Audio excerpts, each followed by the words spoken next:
That would be my advice. Just ask yourself when you're feeling out of sorts, how free do you want to be?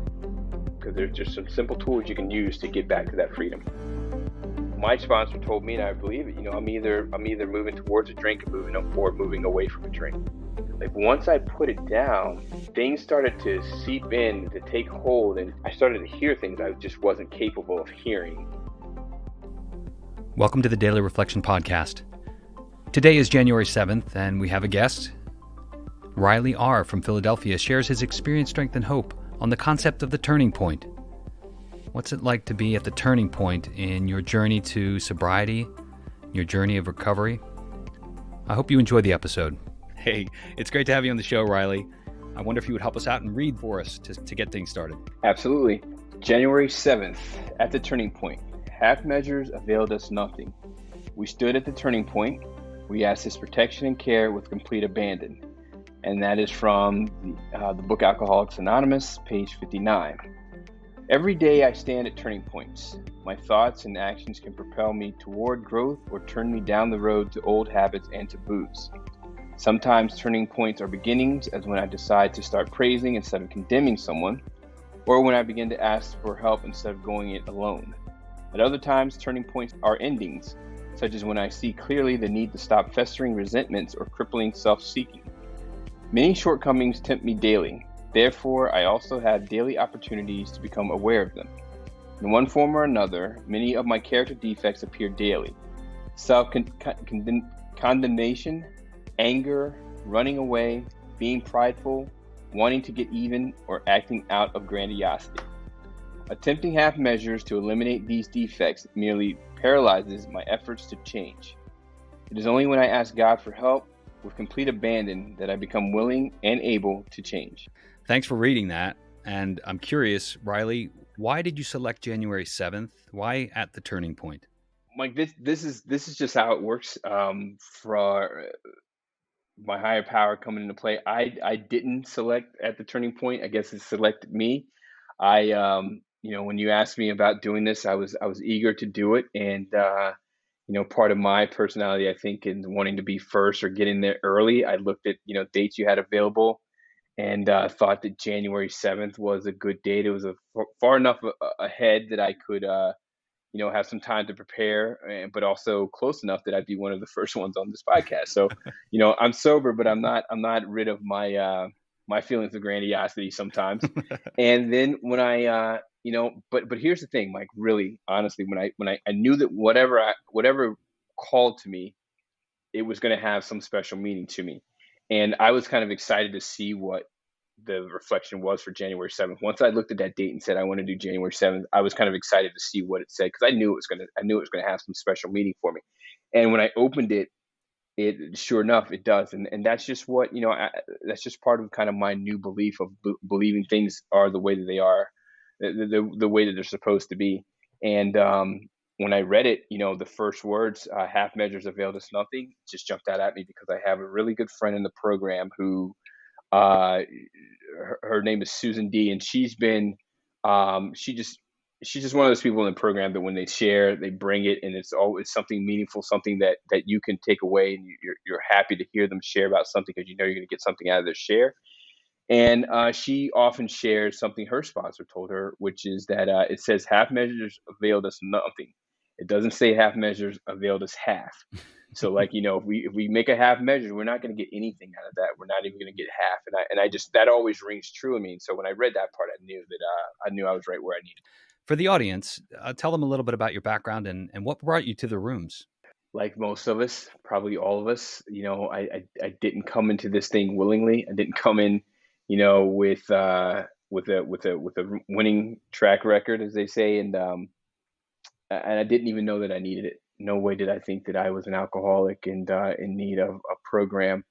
But luckily, I had a nanosecond of clarity when I realized that I had a drinking problem and I needed some help, and that came in the office of my therapist, who I was meeting with, and had been meeting with her for more than a year, every week, once a week, and not happy with the way my life was going. I was on the verge of a divorce, and crazily, I was okay with that because I thought my wife was the source of my problems. I thought the job was the source of my problems, and I just wasn't happy with her. And I told her that I needed a plan, and she wasn't helping me too much, so she needed me to. And whenever I got drunk, I always it always led to other behaviors that I regretted. And so I told her, since she didn't have a plan for me, my plan was going to be that I was just gonna, when I went out, I was just gonna have one or two drinks. That way, I wouldn't get drunk. That way, I wouldn't lead to other bad behaviors. And she said, "Well, why don't you try not drinking?" And I was like, "What? What are you talking about? That's not even part of this equation." And she said, "How about you go the next week without drinking, and we'll see if you come in next week with the same regrets and same shame." And I looked down that week, and this is a Tuesday. It was July 2nd. July 4th was on a Thursday, and I was like, "There's no way I'm going through July 4th weekend without drinking. Are you crazy? Like, we even got an extra day because it's on a Thursday." And that nanosecond came in where something deep down said, "You can't do it." And it scared me because I knew it was right. And I knew that, like, you know what? I could probably make it through July 4th weekend without drinking, but it would be so miserable that I would want to do anything but that. And that made me realize I had a problem.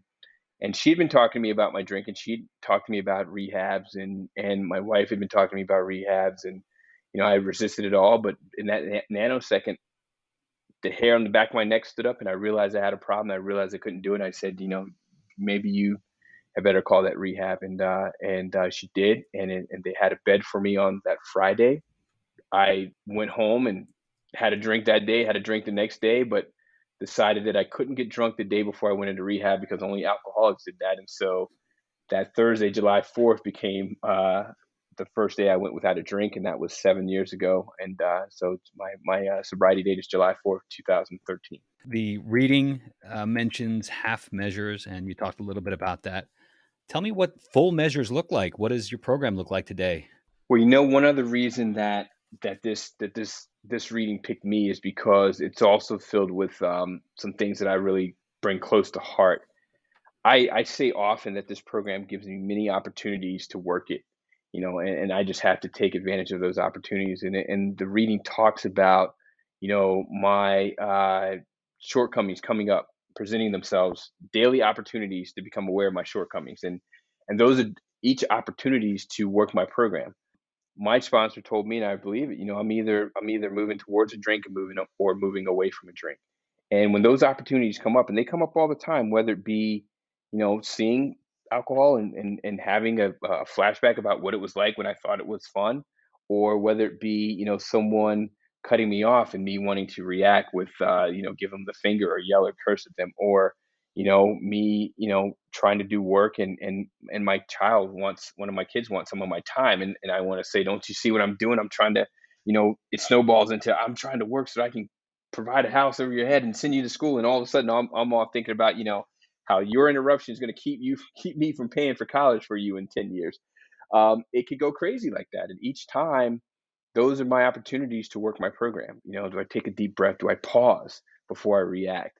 Do I play the tape through when that thought of, what it used to be like comes through? Those are always opportunities that the program gives me to work it.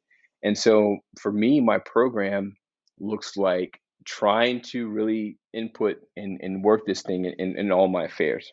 Trying to resist the urge from categorizing my program from my life. A lot of times I can put the program on the shelf until I'm ready to go to a meeting. Then I take it off the shelf, I put on my armor of AA, and I go in the meeting, and I'm like filling it and getting it all up, and then I come out, or and I take it off. Or something happens where, some problem with work comes up, then I'm like, "Okay, wait a minute. Everything else has got to be pushed to the side while I focus on this thing." And that often means that my program gets put on the shelf.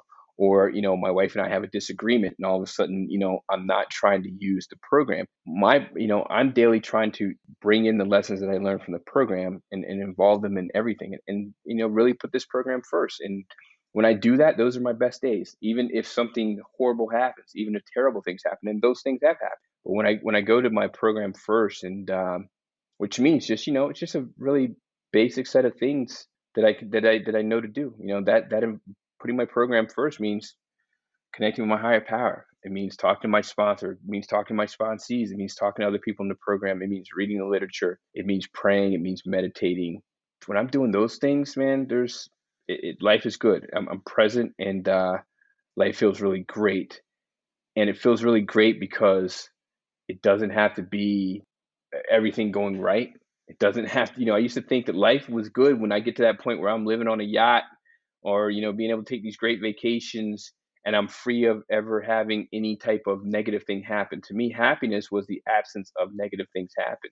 Now, happiness is the ability to deal with life when negative things happen and when positive things happen. So Riley, I love what you said about these opportunities, and in the daily reflection, they're turning points, right? And so often life gets lifey. We experience challenges, and today I'm fortunate. I usually make the right decision. Usually I can see my character defects popping up, but sometimes I don't, and sometimes I make the wrong decision. Does that ever happen for you? And what do you do in those cases when maybe you're not acting in accordance with your, the plan for your sobriety? That's a great question, and it's a great question because it brings up for me kind of two different points, or two different situations that have happened to me since getting sober. One is like to remember what it was like when I first came in, and when I messed up. One of the things I realized early in sobriety is that messing up wasn't so bad anymore. I wasn't burning down the house, because when I messed up before, it usually was the result of drinking and other things, or I usually treated it with drinking or other things. I don't like being uncomfortable. If I get in an argument, I want to. If I'm unhappy, I want to get back to happy, and that often meant, let's go out and party, let's go out and drink, let's go out and turn things up to get happy. There's no reason to be uncomfortable. Let's do that. So whenever things went badly for me before, that's how I reacted. Or of course, when I was drinking and out there, I would do bad things that created problems for me. Um, when I got sober, when I stopped drinking, when I messed up, when I lost my temper, when I missed a deadline, whatever I did, I wasn't doing more damage by drinking and then creating more turmoil and more drama and more obstacles between me and whatever that problem was. So I had an opportunity to get it right because I wasn't making more problems for myself through drinking and using, because the drinking and all that came with its own host of other problems. And so I had an opportunity to get it right. One thing that the program teaches me is the ability to say, to face my problems and face what I did wrong and do something about it. And then right up to today, when I don't get it right, luckily, if I'm doing a 10 step, I can, recognize it right away, and, apologize if I need to, and, correct my behavior. That's not always the case, though. It's not always that I recognize it right away. And sometimes I don't recognize it until I'm like a couple days down the road. I'm like, why am I acting like, why is things so weird? Why am I so irritable? Why are people getting on my nerves? And the reason that I can recognize that is because I know what serenity feels like. And so when I don't feel serene, when I don't feel that balance, it gets my attention. And sometimes, I now have a very low tolerance, luckily, for being uncomfortable. And I can be like, wait a minute, something's off and something's not right. It may take a couple of days, but then I realize, oh, this is bothering me. This thing that that I kind of tried to brush off a couple of days is still bothering me. I never prayed about it. I never really sought to address it head on, and that's why I'm feeling annoyed. That's why people are getting on my nerves, and like, and I better do something about it. Or it may be the people around me. This is why they tell you to stay in the middle of the herd. Hey, Riley, what's going on with you? Or, hey, Riley, I haven't seen you at the meeting, or I didn't hear you share at that meeting. Or when you shared, it kind of sounded, what's going on with you? Or, my closest, ally and confidant, my wife, would be like, hey, what's up with you? There would be times when she'd be like, yeah, you need a meeting. You need a meeting, because she knows, she can see that imbalance. And that's the beauty of it, is that I no longer have to respond to that discomfort with a drink and burn the house down and make it worse. It comes now, uncomfortableness, or uncomfortability feels, it comes with it an opportunity, again, an opportunity to right the wrong, and to get back on my square. And that's great. That's fantastic. Do you find a massive difference between the person you were before you got sober and now? Well, here's one thing I'll say. When I think about like who I am now compared to who I was when I came in, um, the beauty of it is that I'm definitely different than, you wouldn't, you put two and two together and put them side by side, and you wouldn't recognize one from the other. But now I feel like I am the person I'm becoming the person I was meant to be. Mm. I don't never really sat down and say, okay, what kind of person do I want to become when I was younger? You think about it in terms of like, what do I want to do? And that's answered by what job do I want to hold? Where do I want to live? How many kids do I have? Things like that. But what type of person I want to come? Do I want to be a caring and loving person? I think all of that I took for granted. I thought, oh, I treat people nice. That means I'm a nice person. I care for people. I'm a caring person. But it's not true. Like that, and I remember reading this in the literature. Like those are things that I had to work at. I never really thought about that. I needed to work at being a decent individual, a caring person, a loving person, a tolerant person. And I never did work at those things, before coming into this program. Now I do work towards those things. Now I have to put in the time, and that comes from recognizing where I fall short through like a 10th step Mm-hmm. and saying, did I lie? Was I honest? I guess the question more is, was I honest? Do I owe someone an apology? Have I kept something inside that I needed to share with others that I didn't share with others? Those questions prompt me and make me examine myself to see, where I fell short, or where I need to work on these things at. And it does it in a way that does not make me feel shameful, that does not make me feel less than. It actually makes me feel stronger and more than, and more complete, because I feel like I'm actively working towards a better me. And I had so much shame and guilt when I came into this program, that and I had this hole in my soul that was just closed when I had this connection with the higher power. And that hole has never opened again, even though I've done things that I regret doing, and I wish I'd done something differently, but nothing like before. I did some shameful things before for sure, but I did some things that, on the grand scheme of things, weren't all that bad, but they created this deep shame. It could be just minor things, relative to what people do in the world, but they created deep shame in me. Just missing a deadline, or just being late for something, because I was thinking that I just wasn't. I never matched up, and I wasn't worthy. Mm. And people were going to find out, that I just wasn't as smart as they thought I was, or as kind as they thought I was, or just as I just didn't deserve. Bottom line, I didn't think that I deserved to be loved. And when I came in this program, those things change. And so whenever I fall short, I am no longer crippled with fear, or like the reflection. I'm no longer paralyzed with this shame and this guilt, because I know that that's not who I am. I know that I'm working towards getting better, and I'm making an honest attempt at it. And you can't make an honest attempt. I can't make an honest attempt at anything when I'm drunk, or when I have an altered state in my mind. And these things are coming by honestly, and that's really freeing. It's really powerful. Whenever I'm working with someone, I'm really just working on myself. Mm-hmm. You can't, I can't suggest to someone to, do A, B, and C if I'm not doing A, B, and C, right? Yeah. Oftentimes I'm working on myself because I'm resisting the urge to tell them this is how you have to do it. All I can do is share my experience. And when I'm trying to do more than that, that's when my character defects are coming into play, because I want you to do it this way. And so that's an opportunity for me to work on myself, to kind of resist the urge to say, go this way or do it this way. It's a great thing. And I learned, from my sponsor, how to do that. And it just creates another opportunity to do it. And I'll say this to your comment, for the people that are listening, and getting rid of that shame, that guilt, working the steps. None of that could happen for me until I put down the drink.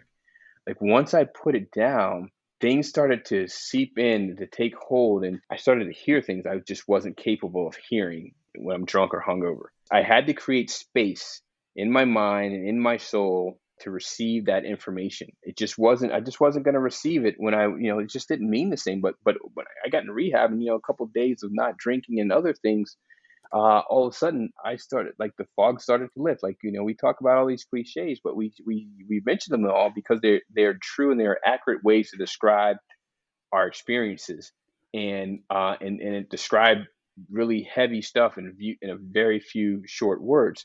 But the fog started to lift, and I could receive things that I couldn't. So I think people can come in and be overwhelmed, and I know for me at least, it was just a relief to just be told all I got to worry about is don't drink today, and I can deal with all the rest of the stuff later. Mm. And all of a sudden, that rest of that stuff started falling into play. I didn't drink. I went to meetings. Going to meetings was essential because that's where I would hear things like, you know, do the steps, like get a sponsor, Mm. like connect with your higher power. I heard that from you guys by going to the meetings. The meetings are still, I still try to, I don't try, I do a meeting every day, at least one every day. And because those are my headquarters, that's where I get my instructions. Mm. So, for the folks listening that may be new to the program, how do you find your meetings and how did you get a sponsor?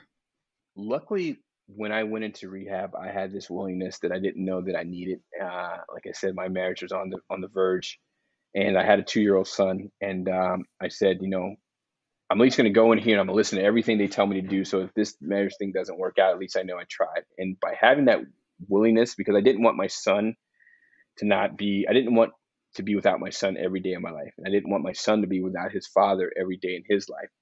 And I said, before that can happen, I'm going to do everything these people tell me to do in this rehab. And one of the things they told me to do was that as soon as I left, to go to a meeting, put my hand up, tell them I need help, and to look for someone who had what I wanted and ask him to be my sponsor. And the first meeting I went to, I was in rehab for 21 days, got out. It was on a Friday. Went to Mustard Seed, which people in Philly know well. Mustard Seed, they say from you have everyone in there from Yale to jail, and I saw a guy in there who had 20 plus years of sobriety, had just come back from playing golf. He was a working, professional, and seemed like he was really enjoying his life. And I wanted that. I wanted to have 20 years of sobriety and still be coming to meetings and still you know and enjoying my life, because my mind was like, you stop drinking, it's gonna suck. And so I did that. I did, and I went up to him and I told him, hey, I raised my hand and shared the meeting, told him I just got to rehab, and a lot of people gave me their numbers, and the guy who told him that I wanted him to be my sponsor, and and luckily he said yes. And I shouldn't even say luckily, because no one in this program would say no. If they extend their hand, they extend it for a reason and they mean it. We mean it. When we say call me, text me, whatever, we mean that because we've been in that position. So for the new person that's feeling, it is a weird situation. It's almost like you're asking someone out. And so, you know, just know that we've all been there, and we're all kind of looking for you to do it. So it's not as no one's going to be like, "Whoa, what do you mean? New guy just came in from rehab. You want a sponsor? What are you talking about?" We're all going to know exactly what you need and what you should be doing. And there's, you know, don't let that stand in the way. Anything that's standing in your way from looking at these suggestions, it's probably the disease talking. And you gotta, that's one thing you gotta do. You gotta ignore that and do something different. Well, Riley, I want to thank you for spending time and sharing your experience, strength, and hope. Is there anything else you'd like to tell the audience before we wrap up? I think that one of the things that I love is the expression of how free do I want to be. And I to me that means, when we talk about these opportunities, these turning points that come up, like I said, I can either move towards a drink or away from a drink. If I'm not, applying these steps or applying these tools that I've been given, I'm moving I'm moving towards a drink. And it comes down to how free do I want to be? Do I want to, linger on this thought or this anger? Let's say I get a resentment and I'm told, if you get a resentment, you got to pray for the other person, or at least, connect with my higher power. Sometimes I just want to stew in it. Sometimes I feel justifiable anger and I want to keep that. but I'm not free with that. I'm a slave to that resentment, and I'm letting someone else control my thoughts and control my feelings. How free do I want to be? Do I want to do what I know is going to give me some relief from that by praying or releasing it, turning it over? It's a daily question that I can ask myself in any given situation. And I think that, when I phrase it like that, how free do I want to be, and letting it know that it's up to me and the decision I make, it's a little easier than when I can, let it feel like the world is doing this to me. I can get away from that, and if I just use these tools, it's the same solution every time, and that's a great thing, and that helps me to get right size and to get free, and to be comfortable, and get that serenity that I love, like I said. So that would be my advice. Just ask yourself when you're feeling out of sorts, how free do you want to be? Because there's just some simple tools you can use to get back to that freedom. Thanks so much, Riley. Enjoy the rest of your day. Thanks, Mike. This is a great thing that you're doing, and we really appreciate you doing this and carrying the message. It's awesome. Thank you. Thank you. Thanks to Riley for the words of wisdom. If you want to check out some of the meetings that we mentioned today, Mustard Seed in Philadelphia and Sunrise Semester, you can find those on the Meeting Guide. That's the app with the white chair on the blue background. You can find more information at meetingguide.org. Thanks, everyone. Have a great day.